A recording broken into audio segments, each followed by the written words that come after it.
എൻ്റെ ബാഗ് പരിശോധിക്കുന്ന മൊബൈലിൽ സാറ് മരണപ്പെട്ടതിൻ്റെ വീഡിയോ ഉണ്ട്, തൂങ്ങി മരിച്ചതിൻ്റെ വീഡിയോ ഉണ്ട്, തൂങ്ങി മരിച്ചതല്ല കൊലപാതകം നടത്തിയതിൻ്റെ വീഡിയോ, കൊല്ലുന്നത് കണ്ട വീഡിയോ ഉണ്ട്. അപ്പോൾ ആ മലയാളപ്പുഴ മോഹനൻ തന്നെ മറ്റൊരു ചാനലിനോട് പറയുന്നുണ്ട് ADM സാറിനെ കൊന്നതാണെന്ന്. പാർട്ടിക്കാര് കയ്യിലെടുത്തു അനുജന. ഇവിടെ കരിനീല ഒരു അതായത് മർദ്ദിച്ചാലല്ലോ ഉണ്ടാവുന്ന ഒരു ഇതുണ്ട്. ഇവിടെ ഉണ്ടായിരുന്നു, കണ്ണിന് ചുറ്റും ഇവിടെ ഉണ്ടായിരുന്നു, ഇവിടെ ഉണ്ടായിരുന്നു.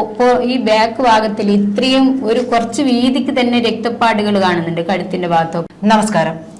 നമ്മോടൊപ്പം ഇന്നുള്ളത് വീണാമണിയാണ്. വീണാമണിയെ ഈ കഴിഞ്ഞ ദിവസങ്ങൾ കൊണ്ട് തന്നെ മലയാളികൾക്ക് വളരെയേറെ പരിചിതമാണ്. ADM നവീൻ ബാബുവിന്റെ കേസിൽ വളരെ സ്ഫോടനാത്മകമായിട്ടുള്ള ഒരു വെളിപ്പെടുത്തൽ നടത്തിയ വ്യക്തിയാണ് വീണാമണി. വീണാമണി ഇന്ന് ക്രൈമിനോടൊപ്പം ചേരുകയാണ്. വീണാമണിക്ക് പുതിയ ചില വെളിപ്പെടുത്തലുകൾ കൂടി ക്രൈമിനോട് പറയാനുണ്ട് എന്ന് പറയുകയാണ്. എന്തായാലും വീണാമണി നമസ്കാരം. നമുക്ക് അദ്ദേഹത്തിന്റെ വീട്ടിൽ ചെന്ന നിമിഷത്തിൽ നിന്ന് തുടങ്ങാമെന്നാണ് തോന്നുന്നത്. അതായത് അവിടെ ചെന്നപ്പോൾ എന്താണ് സംഭവിച്ചത്, ഭാര്യയുടെ ഭാഗത്തു നിന്നുണ്ടായിരുന്ന ഒരു തിരിച്ചുള്ള പ്രതികരണം എന്താണ്, അനിയന്റെ ഭാഗത്തു നിന്നുണ്ടായിരുന്ന പ്രതികരണം എന്താണ്, നേരത്തെ പറഞ്ഞ മലയാളപ്പുഴ മോഹനൻ എന്ന് പറയുന്ന ആളുടെ ഭാഗത്തു നിന്നുണ്ടായിരുന്ന പ്രതികരണം എന്താണ്? സാറാണ് നമ്മുടെ ബഹുമാനപ്പെട്ട ADM സാർ മരിച്ചപ്പോൾ ഞാൻ ഇവിടുന്ന് കളക്ടറേറ്റിൻ്റെ അടുക്കുന്ന അവിടെ ആദ്യം പോകുന്നുണ്ട്. അപ്പോൾ വൈകുന്നേരം അവിടെ പോയപ്പോൾ ഞാൻ ചോദിച്ചു സാറിനെ എവിടെയാണ് കൊണ്ടാക്കിയതെന്ന്. ആരോടാ ചോദിച്ചത്? അവിടെ സ്റ്റാഫിന് അവിടെ ഉണ്ടായിരുന്നു. അപ്പോൾ അവിടെ എല്ലാവരും 3-4 ആളുണ്ടായിരുന്നു. അപ്പോൾ അവിടുത്തെ ക്യാമറ പരിശോധിച്ചാൽ മതി. അപ്പോൾ അവർ പറയാ പിന്നെ ഓട്ടോറിക്ഷയിൽ വണ്ടിയിൽ പോയിട്ട് അവിടെ നിന്ന് മുനീശ്വരൻ കോവിലിൻ്റെ അടുക്ക് ഇറക്കിന് ഓട്ടോറിക്ഷ കയറി പോയിരുന്നു. അങ്ങനെ ഒരു സംഭവം ഉണ്ടായിട്ടില്ല. അപ്പോൾ അതിൻ്റെ അടിസ്ഥാനത്തിൽ പിന്നീട് 2-3 തവണ ഞാൻ ചോദിച്ചു, അതേ ഉത്തരം പറഞ്ഞു. ഞാൻ പിന്നീട് നേരെ ട്രെയിനിന് പത്തനംതിട്ട പോയി, ചെങ്ങന്നൂർ പോയി ഇറങ്ങി. ചെങ്ങന്നൂരിൽ നിന്ന് പത്തനംതിട്ട വന്നു. പത്തനംതിട്ടയിൽ നിന്ന് മലയാറ്റൂർ ബസ്സിന് ആദ്യം മാറിക്കയറി. അപ്പോൾ ടെമ്പിളിൻ്റെ അടുക്കൽ നിന്ന് ഓട്ടോറിക്ഷയ്ക്ക് സാറിൻ്റെ വീട്ടിലേക്ക് ഒരു 7 മണിയാകുന്നതിന് മുമ്പായിട്ട് ഒരു 6:45-7 മണിയാകുമ്പോഴേക്ക് അവിടെ എത്തിയിട്ടുണ്ട്.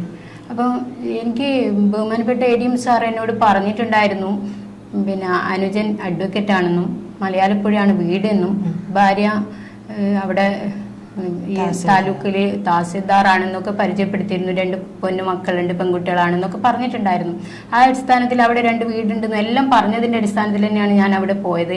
അപ്പോൾ ഈ ഭാര്യയും മക്കളും അറിഞ്ഞിട്ടില്ല എന്ന് വിചാരിച്ചിട്ട് തന്നെയാണ് ഞാൻ അവരോടൊന്നും സംസാരിച്ചില്ല. നേരെ അനുജൻ്റെ വീട്ടിൽ പോയി അനുജൻ്റെ വീട്ടിൻ്റെ അകത്ത് പോയിരുന്നിട്ട് ഞാൻ സംസാരിക്കുന്നത്.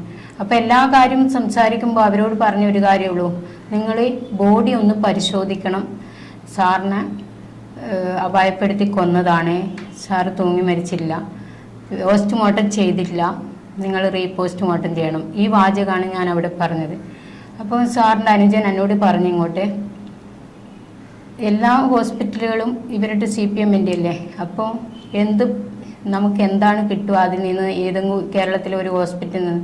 അപ്പോൾ ഞാൻ പറഞ്ഞു നമ്മുടെ ബഹുമാനപ്പെട്ട ഷർസി മാഡം ഹൈക്കോടതിയിലെ ജഡ്ജായിരുന്നല്ലോ, അവരുടെ അനുജത്തി സഹോദരി ഷർലി മാഡം ഉണ്ട്. അപ്പോൾ അവർ ഈ സൗമ്യവധ കേസിലെല്ലാം നല്ല നിർണായകമായ തെളിവ് തന്ന ഒരു ഡോക്ടറാണ്. അപ്പോൾ അവരെ അങ്ങനെ കൂട്ടി പ്രൈവറ്റായിട്ട് അമൃത ഹോസ്പിറ്റൽ പോലുള്ളതിന് അവിടെ പോയിട്ടൊരു പോസ്റ്റ്മോർട്ടം ചെയ്യണമെന്ന് പറഞ്ഞു. പോസ്റ്റ്മോർട്ടം ചെയ്യണമെന്ന്. പോസ്റ്റ്മോർട്ടേ ചെയ്തില്ല എന്നതിൻ്റെ ഒരു ഉദാഹരണം, സാറ് മരിച്ചന്ന് രാത്രി ഞാൻ പരിഹാരത്തെ വെളിപ്പെടുത്തുന്നില്ല, അവിടെ വിളിച്ച് ചോദിച്ചപ്പോൾ പറഞ്ഞു നിങ്ങൾ അത് പോസ്റ്റ്മോർട്ടം ചെയ്യുന്നുണ്ടോ ഇല്ലയോ എന്ന് അവിടെ ശരിക്കൊന്ന് നോക്കി അതിൻ്റെ ശേഷം അതിൻ്റെ ഉത്തരം എനിക്ക് തരണമെന്ന് പറഞ്ഞിട്ടുണ്ടായിരുന്നു. പരിഹാരത്തിലെ ഉദ്യോഗസ്ഥന്മാർ അവിടുത്തെ ഹോസ്പിറ്റലിലെ ഒരു സുഹൃത്ത് എനിക്ക് അറിയുന്ന ഒരു വ്യക്തിയോട് ഞാൻ സംസാരിച്ചിട്ടുണ്ടായിരുന്നു. അപ്പോൾ അവരന്ന് രാത്രി എന്നോട് പറഞ്ഞത് 12 മണിക്ക് വീണ്ടും ഞാൻ വിളിക്കുന്നുണ്ട് എന്തായി നോക്കുക. അപ്പോൾ ജയരാജ് അവിടേക്ക് പിന്നെ ഇവിടെ MV ജയരാജ് എന്ന വ്യക്തി അവിടേക്ക് പിന്നെ ബന്ധുക്കൾക്ക് വിട്ടുകൊടുത്തു ബോഡിയെന്നും അവിടുന്ന് പോസ്റ്റ്മോർട്ടം നടത്തിയില്ല എന്ന വിവരമാണ് ഞാൻ അറിയുന്നത്. അതായത് പരിയാരത്തുള്ള സുഹൃത്ത് വഴി ലഭിച്ച വിവരം കൃത്യമായ ഓഫീസിലുള്ള പരിയാര ഹോസ്പിറ്റലിലെ സ്റ്റാഫ് വഴി ലഭിച്ച വിവരം ADM നവീൻ ബാബുവിന്റെ പോസ്റ്റ്മോർട്ടം നടത്തിയിട്ടില്ല എന്ന വിവരമാണ് എനിക്ക് കിട്ടിയത്. അപ്പം ഞാൻ ഈ പറയുന്നതിൽ എന്തെങ്കിലും കളവുണ്ടെങ്കിൽ എൻ്റെ ഫോണ് അന്ന് രാത്രി ഞാൻ വിളിച്ചിട്ടുണ്ടോ എന്ന് പരിശോധിക്കാം. അത് ആ വ്യക്തിനെ ഞാൻ വെളിപ്പെടുത്തില്ല. പക്ഷെങ്കിൽ ഒന്ന് നാർക്കോ ടെസ്റ്റ് ആ ഡോക്ടർ ചെയ്ത ഒരുപാട് കൊലപാതകങ്ങളുടെ ചുരുളഴിയും. കാരണം കൊന്നതെല്ലാം അവർ തൂങ്ങി മരണോ ആത്മഹത്യ എല്ലാം എന്നെല്ലാക്കി മാറ്റുക ചെയ്യുന്നത്. സ്വന്തമായിട്ടുള്ള ഒരിത് മറ്റുള്ളവരുടെ അതിൻ്റെ ഒരു പോസ്റ്റ്മോർട്ടം ചെയ്യാണ്ട് റിപ്പോർട്ട് കൊടുത്തതുകൊണ്ടാണ് അങ്ങനെ വരുന്നത്. അപ്പോൾ ഈ പറഞ്ഞതുപോലെ നവീൻ ബാബു സാറിന്റെ മൃതദേഹം പോസ്റ്റ്മോർട്ടം ചെയ്തിട്ടില്ല. പോസ്റ്റ്മോർട്ടം ചെയ്യണമെന്ന് വീണാമണി അവരുടെ വീട്ടിൽ പോയ സമയത്ത് അവരോട് അനുജനോട് പറഞ്ഞു, അതായത് അഡ്വക്കേറ്റ് പ്രവീൺ ബാബുവിനോട് പറഞ്ഞു. അദ്ദേഹം എന്താണ് പറഞ്ഞ മറുപടി? എന്നോട് ഇങ്ങോട്ട് പറഞ്ഞത് കേരളത്തിലെ എല്ലാം CPM-ന്റെ അല്ലേ, അപ്പോൾ എന്ത് ശരിക്കുള്ള ഒരു പോസ്റ്റ്മോർട്ടം കിട്ടുമെന്നൊക്കെ എന്നോട് ചോദിച്ചത്. അപ്പം ഞാൻ ഈ ഉത്തരം പറഞ്ഞല്ലോ. പിന്നെ ഷർസി മാഡത്തിൻ്റെയും അനിയത്തി ഷർലി മാഡം നല്ല രീതിയിൽ പോസ്റ്റ്മോർട്ടം, അവരൊരു പ്രൈവറ്റായിട്ടൊന്ന് പോസ്റ്റ്മോർട്ടം ചെയ്യണം. എന്നിട്ടും ഞാൻ പറഞ്ഞത് ആ ബോഡി ഒന്ന് നിങ്ങൾ അയച്ചു നോക്കി ചെക്ക് ചെയ്യണം, ഒന്ന് പരിശോധിക്കണം. അവിടെ മുറിയോ എന്തെങ്കിലും ദേഹപരിശോധന നടത്തി മുറിപ്പാടുകളുണ്ടോ എന്നൊക്കെ പരിശോധിക്കണം എന്ന് വ്യക്തമായിട്ട് ഞാൻ പറഞ്ഞതാ. വീണാമണി അവിടെ പോയ സമയത്ത് അദ്ദേഹത്തിന്റെ ബോഡി കണ്ടിരുന്നു? ഞാൻ ബോഡി കണ്ടിരുന്നു. അത് താങ്കൾ പരിശോധിച്ച സമയത്ത് അദ്ദേഹത്തെ പത്തനംതിട്ട, അതായത് ഇവരെ ഇവിടുന്ന് ഒഴിവാക്കി. അപ്പൊ അവിടെ അതെ, പത്തനംതിട്ടയിൽ പോയ സമയത്ത് ബോഡി കണ്ടിട്ടുണ്ടോ? ഇവര് ഇവിടുന്ന് എന്നെ ഒഴിവാക്കിയല്ലോ. അവിടുന്ന് ഈ സംഭവം നമ്മൾ ക്രമത്തിൽ പറയുന്നത് നല്ലത്. അതായത് ഇവിടുന്ന് പിന്നീട് സാറിനെ അവിടെ ആരോ വിളിക്കുന്നത്, ജനലിലോട്ട് ഞങ്ങളുടെ സംഭാഷണം കേട്ടിട്ട് മറ്റാരും ഇത് ശ്രദ്ധിച്ചിട്ടുണ്ട്. അപ്പൊ അവിടുന്ന് വിളിച്ചിട്ട് സാറിനെ മനപൂർവ്വം അഡ്വക്കേറ്റിനെ അവിടുന്ന് ഒഴിവാക്കുന്നുണ്ട്.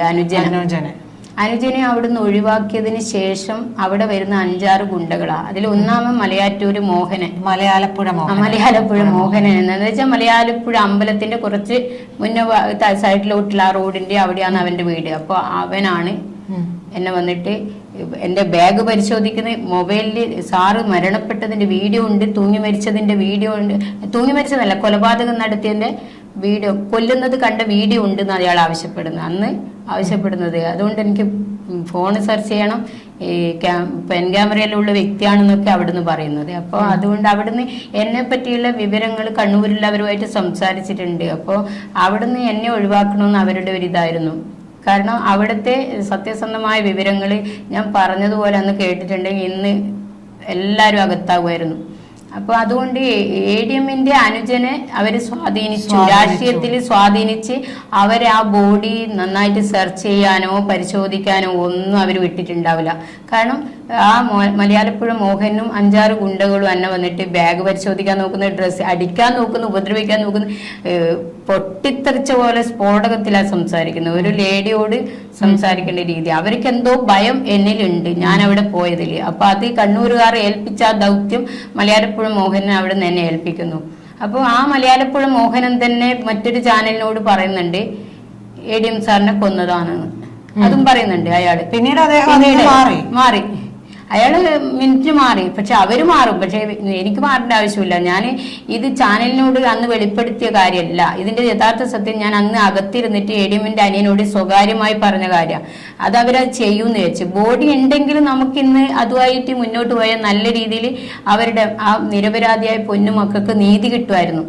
അതുപോലെ തന്നെ നിരപരാധിയായ ഒരു പതിവ്രതയായ ഒരു പെൺകുട്ടിയെ അവരെ അവിടെ വിധവയാക്കിയില്ല. അപ്പോൾ അവിടെ പെൺകുട്ടി എന്ന് പറഞ്ഞത് ഞാൻ അവരെ ആ മേഡത്തിന് ആ ഭർത്താവ് മരണപ്പെട്ടപ്പോൾ മാനസികമായിട്ട് ഒരു കുഞ്ഞു മനസ്സായിട്ടാണ് മാറിയിട്ടുള്ളത്. എനിക്ക് മനസ്സിലാക്കാൻ കഴിഞ്ഞത്. ഞാൻ സംസാരിച്ചപ്പോൾ ഒരു കുട്ടികളുടെ മനസ്സ്, ഇവിടുത്തെ കാവട്യ ലോകമൊന്നും അവർക്ക് അറിയില്ല.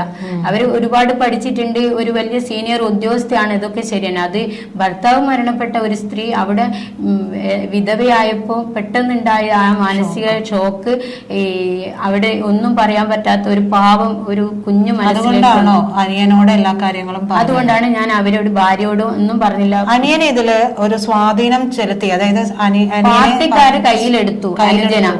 അത് പറയാൻ അത്ര ശക്തമായിട്ട് പറയണമെങ്കിൽ അതിന് കൃത്യമായ എന്തെങ്കിലും ഒരു കാരണം വീണാമണിക്ക് ഉണ്ടാവുമല്ലോ. എന്താണ് അങ്ങനെ തോന്നാനുള്ള ഒരു കാരണം? അവരുടെ ആ അതായത് ഇപ്പൊ ADM സാറിന്റെ അനുജനാണ് മരണപ്പെട്ടെന്നുള്ളത് ADM സാറിനോടാണ് ഞാൻ പറഞ്ഞിട്ടുണ്ട്. ഞാൻ പറഞ്ഞത് കേൾക്കുമായിരുന്നു. സാറ് പാർട്ടിയിലല്ല, അത് അപ്പൊ തന്നെ ബോഡി പരിശോധിക്കും. കാരണം എന്ന് വെച്ചാൽ ഒരു വ്യക്തി എന്നോട് 2 വട്ടം സംസാരിച്ചാൽ ഞാൻ എന്ന വ്യക്തി ആരാണെന്ന് ഏത് ഉദ്യോഗസ്ഥനും മനസ്സിലാവും. അപ്പോൾ ADM സാറ് അത്രയും നല്ല കണ്ണൂരിലെ ഏറ്റവും നല്ല ഒരു അസിസ്റ്റന്റ് കളക്ടർ ആയിരുന്നു അദ്ദേഹം. അപ്പോൾ അദ്ദേഹത്തിന്റെ, അതായത് വീണാമണി പറഞ്ഞിട്ടും അനിയൻ ഒന്ന് ബോഡി പരിശോധിക്കാൻ പോലും തയ്യാറായില്ല. അനിയൻ പരിശോധിക്കാൻ തയ്യാറായില്ല എന്ന് പറഞ്ഞാൽ പാർട്ടി അവരെ അതിന് വിട്ടിട്ടില്ല.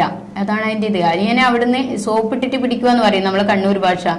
അവരെ പാർട്ടി നിങ്ങളെ കൂടെ തന്നെ ഉണ്ട് എന്ന് വെച്ചു. പിന്നെ രണ്ടാമത് എന്താന്ന് വെച്ചാൽ ഇതിൻ്റെ അകത്ത് വരുന്നത് ഈ അനിയൻ അവിടെ തൂങ്ങി മരിച്ചു എന്ന് ഇവര് വരുത്തി തീർക്കുന്നത്.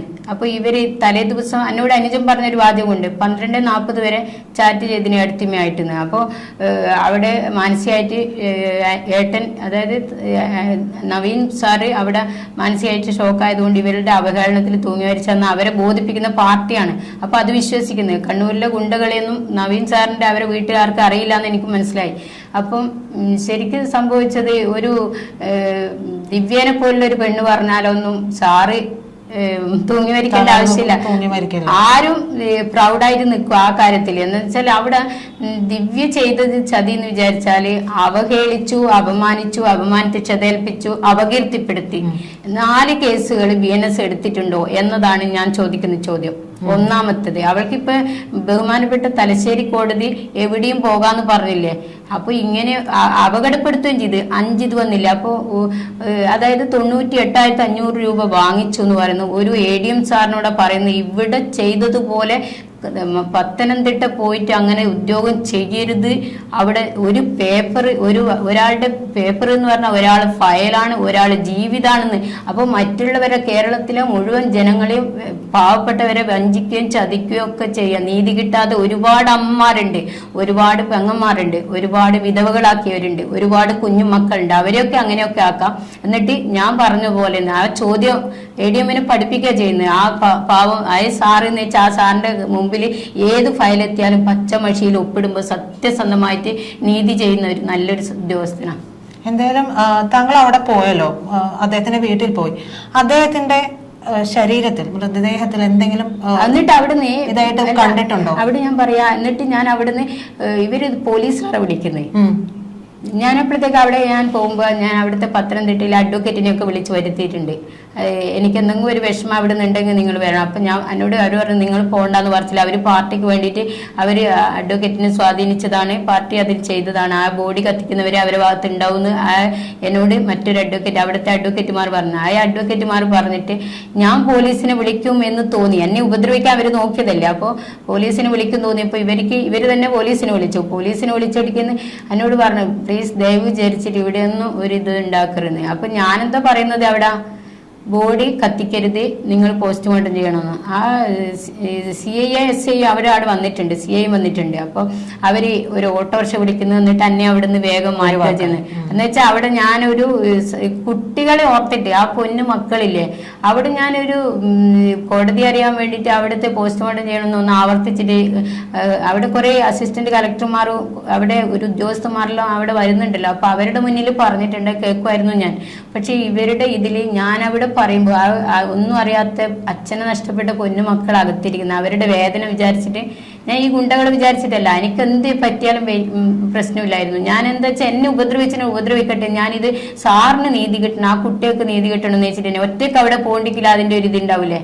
അപ്പൊ അതുകൊണ്ട് തന്നെയാണ് ഞാൻ അവിടെ പോയത്. അപ്പം ആ പെൺകുട്ടികളെ വിചാരിച്ചിട്ട് ഞാൻ അവിടുന്ന് ഇവര് പിന്നെ ഓട്ടോറിക്ഷ കയറ്റി വിടുമ്പോൾ ഞാനപ്പോൾ അവിടെ വന്ന് പത്തനംതിട്ടയിലെത്തി.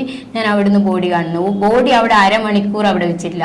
ഈ ബോഡിയിൽ എന്തെങ്കിലും അവിടെ സംശയാസ്പദമായിട്ട് തോന്നിയോ? സംശയാസ്പദമായി കണ്ടത് ഇവിടെ കരിനീല ഒരു, അതായത് മർദ്ദിച്ചാലെല്ലാം ഉണ്ടാവുന്ന ഒരു ഇതുണ്ട്. ഇവിടെ ഉണ്ടായിരുന്നു, കണ്ണിന് ചുറ്റും ഇവിടെ ഉണ്ടായിരുന്നു. ഈ ബാക്ക് ഭാഗത്തിൽ ഇത്രയും ഒരു കുറച്ച് വീതിക്ക് തന്നെ രക്തപ്പാടുകൾ കാണുന്നുണ്ട് കഴുത്തിന്റെ ഭാഗത്തൊക്കെ. അതൊന്നും ഒരു ചെറിയ നങ്കീസ് എന്നേ ഞാൻ പറയൂ. ആ അവളുടെ വയറിന്റെ അത്ര പോലും ഇല്ലാത്ത ചെറിയൊരു ഇച്ചിരി പോന്ന ഇതില് തൂങ്ങി മരിച്ചു എന്ന് പറഞ്ഞാൽ, ഒന്നുകിൽ ആ വയറിലെടുത്തിട്ട് അങ്ങനെ ചെയ്തിന് കയറ് പൊട്ടി താഴെ വിടും, അതല്ലേ കഴുത്ത് മുറിഞ്ഞു പോകും. അപ്പൊ ഇതല്ല കണ്ടത്, പുറത്ത് ഭാഗത്ത് മാത്രം രക്തം വരണ്ടെങ്കിൽ അവിടെ എന്തോ മർദ്ദിച്ചിട്ടുണ്ട്, മർമ്മസ്ഥാനത്ത് എന്തോ കൊടുത്തിട്ടുണ്ട്. അപ്പൊ അതിനുശേഷം അവരെ കുറെ സമയം കിടത്തിയത് കൊണ്ട് ബാക്ക് ഭാഗത്തേക്ക് വരുന്നത്. അല്ലെങ്കിൽ ഒരു തൂങ്ങി വരണമെങ്കിൽ നമ്മുടെ ശരീരം ഇങ്ങനെ വരുമ്പോ കൈയിന്റെ വിരലിനാന്ന് ചോര വരുക താഴത്തേക്ക്. അതുപോലെ കാലിനുണ്ടാവും, വിരലിന്. ആ വിരലെല്ലാം നിങ്ങളൊന്ന് വീഡിയോ സെർച്ച് ചെയ്താൽ മതി. രക്തപ്പാടൊന്നും ഇല്ല, താഴേക്ക് രക്തം വന്നതിന്റെ ഒന്നുമില്ല. തൂങ്ങി മരിച്ച സാധാരണ ഞങ്ങൾ അങ്ങനെ ഉണ്ടാവും, അതുമില്ല. പിന്നെ ഇതിൻ്റെ അകത്ത് വരുന്നത് എന്ന് വെച്ചാല് തൂങ്ങിമരണമില്ലാന്ന് ആ ബോഡി ഒന്നും കൂടി സെർച്ച് ചെയ്താൽ മനസ്സിലാവും. ആ വീഡിയോ കാണിക്കട്ടെ, പോസ്റ്റ്മോർട്ടം റിപ്പോർട്ടിന്റെ വീഡിയോ കാണിക്കട്ടെ. അല്ലെങ്കിൽ ഒരു മുറിയിൽ നമ്മൾ ആദ്യം തൂങ്ങി മരിച്ചു എന്ന് കണ്ടവരാരാണ് ഞാൻ ചോദിക്കുന്ന ചോദ്യം. പിന്നെ രണ്ടാമത്തെ ചോദ്യം, അവർ പോലീസ് നായനെ കൂട്ടിക്കൊണ്ട് വന്നിട്ട് മുറി പരിശോധിച്ചിട്ടുണ്ടോ ഏറ്റവും വലിയ തെളിവാണ് ഒരു വലിയ പവറുള്ള ഒരു ഉദ്യോഗസ്ഥനാണ് പോയത്. അപ്പോൾ ഇന്നലെ അവിടെ വലിയ ഇഷ്യൂസ് ഉണ്ടായിട്ടുണ്ട്. അന്നേരം അത് എങ്ങനെയാണ് മരണപ്പെട്ടെന്ന് ബോധിപ്പിക്കേണ്ടത്, സമൂഹത്തിന് ബോധിപ്പിക്കേണ്ടത് ഇവരുടെ ഉദ്യോഗസ്ഥന്മാരുടെ കടമയാണ്. അപ്പോൾ അവിടെ പോലീസ് നായ വന്നിട്ടുണ്ടോ, മുറി പരിശോധിച്ചിട്ടുണ്ടോ, ദേഹപരിശോധന നടത്തിയിട്ടുണ്ടോ, അവരുടെ ബന്ധുക്കൾ രക്തബന്ധത്തിൽ ആരെങ്കിലും വന്ന് ഒപ്പിട്ട് കൊടുത്തിട്ടുണ്ടോ, അല്ലെങ്കിൽ അവിടെ വൈഫ് വന്ന് ഒപ്പിട്ട് കൊടുത്തിട്ടുണ്ടോ, ഇതൊന്നും ചെയ്തിട്ടില്ലല്ലോ. പിന്നെ തലശ്ശേരി ആശുപത്രി ഉണ്ട്, കണ്ണൂർ ആശുപത്രി ഉണ്ട്. 2 ആശുപത്രി, ഏറ്റവും അടുത്തത് കണ്ണൂര്, രണ്ടാമത്തെ തലശ്ശേരി. ഈ 2 ആശുപത്രിയും വിട്ടിട്ട് പരിഹാരത്തേക്ക് അങ്ങോട്ടേക്ക് പോകേണ്ട ഒരു ആവശ്യമില്ല. കണ്ണൂർ പള്ളിക്കുന്ന് കണ്ണൂർ ആശുപത്രി അത്രയും അടുത്താണ്. അപ്പൊ ആ അടുത്ത ഹോസ്പിറ്റൽ വെച്ചിട്ട് അവരെന്തുകൊണ്ട് ആ 2 ഹോസ്പിറ്റൽ, ഈ സർക്കാരിന്റെ ഹോസ്പിറ്റൽ 2 അടുത്തുണ്ടായിട്ട് അവരെന്തിനാണ് തിരിച്ചിട്ട് അങ്ങോട്ട് പയ്യന്നൂരിന്റെ ഭാഗത്താണ്, ദൂരെയാണ്, ഏറ്റവും ദൂരെയാണ് ആശുപത്രി. അപ്പൊ അവിടത്തേക്ക് എന്തിനു പോയി? അപ്പൊ അവിടെ ഇവിടുത്തെ ഡോക്ടറെ സ്വാധീനിക്കാൻ പറ്റത്തില്ല, അവിടുത്തെ ഡോക്ടറെ സ്വാധീനിക്കാൻ പറ്റും. അതായിരുന്നു അവരുടെ തന്ത്രം.